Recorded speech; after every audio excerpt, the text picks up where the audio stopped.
सर्व उपनिषद गाव दुग्धा गोपालनंदन पार्थवत्स सुधीर्भोक्ता दुग्धम गीतामृतं महत्।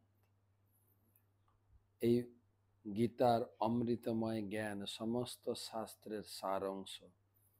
কেবল ভাগ্যবান ভাগ্যবতী ব্যক্তিরাই গ্রহণ করতে পারেন। আজকের আলোচনা ত্রয়োদশ অধ্যায়ে ত্রয়োদশ শ্লোক,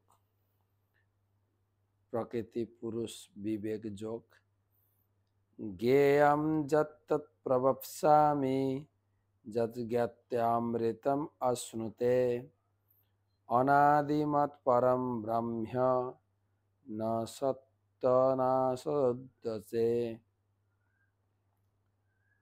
জ্ঞেয়ং যত্তৎ প্রবক্ষ্যামি যৎ জ্ঞানম অমৃতম অশ্নুতে অনাদিমৎ পরম ব্রহ্ম না সত্য অচ্যুতে।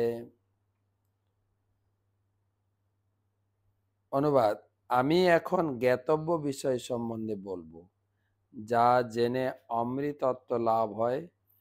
সেই জ্ঞেয় বস্তু অনাদি এবং আমার আশ্রিত, তাকে বলা হয় ব্রহ্ম।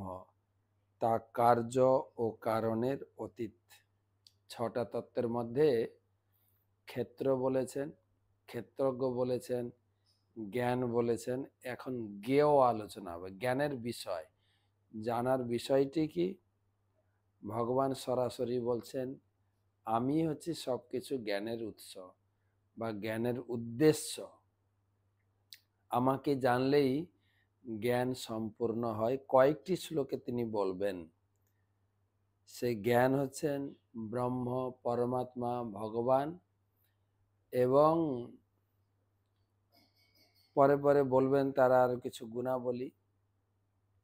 ভগবানকে জানাটাই হচ্ছে প্রকৃত জ্ঞান, ভগবান এখানে বলছেন।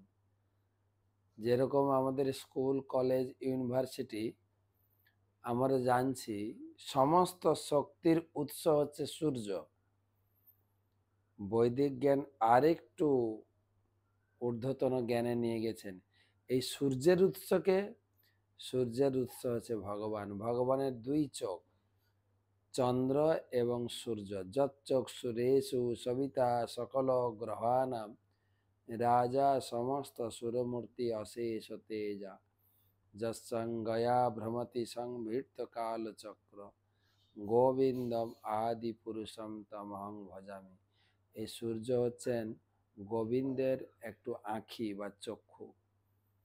তো ভগবান সেটাই বলছেন।